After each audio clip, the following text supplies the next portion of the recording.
Oke, ini adalah part 2 jawab-jawab pertanyaan dari pertanyaan yang sebelumnya. Kita masih punya 3 pertanyaan lagi yang bisa kita jawab tentang edukasi kesehatan di ranah rokok elektrik atau vape.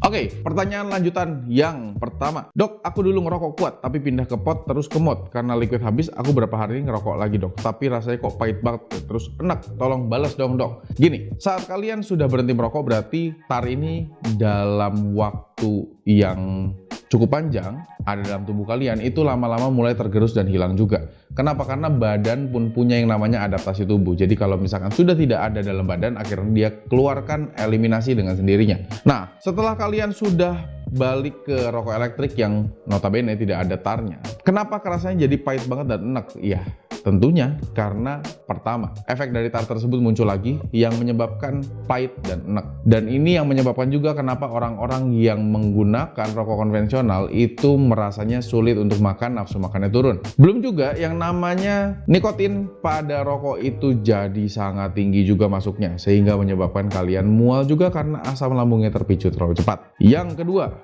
Bang, apa RBA atau tank dot bisa dipakai di bor device? Jawabannya tidak bisa.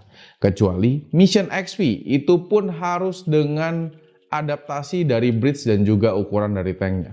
Kalau misalkan tidak dirubah, ukuran bridge dan tanknya tidak akan bisa. Nah, ini yang terakhir. Gue pakai dot shell speedback terus. Ngatasinnya gimana ya dok? Oke. Jadi, kalau untuk masalah speedback, ini akan sangat berpengaruh pada settingan coil dan juga kapas kalian. Alangkah lebih baiknya, coil dan kapas itu dibuat secara, apa ya gue ngomongnya?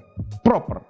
Karena kalau tidak proper, akan ada banyak sekali tumpukan liquid yang masuk, tapi tidak bisa menyerap ke dalam kapas kalian. Karena kapas yang kalian bikin terlalu tipis, ataupun coil yang kalian bikin terlalu renggang, sehingga ada jarak-jarak yang menyimpan liquid dalam bentuk cairan, bukan dalam penyerapan ke dalam kapas. Dan itu semua yang pada saat kalian gunakan, apalagi dengan power yang tinggi, bisa sangat terjadi yang namanya speedback. Dia bisa naik ke atas dan akhirnya tertelan ke dalam mulut. Nah, itu adalah definisi dari speedback. Liquid yang naik ke atas dari device kalian dan akhirnya masuk ke dalam mulut. Bisa terasa di lidah, bisa terasa juga basah pada bagian bibir, atau bisa terasa juga seperti menelan liquid. Mungkin di beberapa waktu awal, kalian akan merasa kalau speedback ini menyenangkan. Tentunya karena rasa yang jauh lebih tebal dan lebih terasa pada mulut kalian. Tapi di lama-kelamaan akan ada beberapa efek samping dari yang namanya speedback. Mulai dari vape tang, asam lambung naik, enek, mual, muntah, dan kawan-kawannya. Jadi alangkah lebih baiknya speedback ini dijaga dengan baik supaya tidak muncul pada device kalian. Oke, itu adalah pertanyaan lanjutan dari edukasi-edukasi yang selalu saya berikan.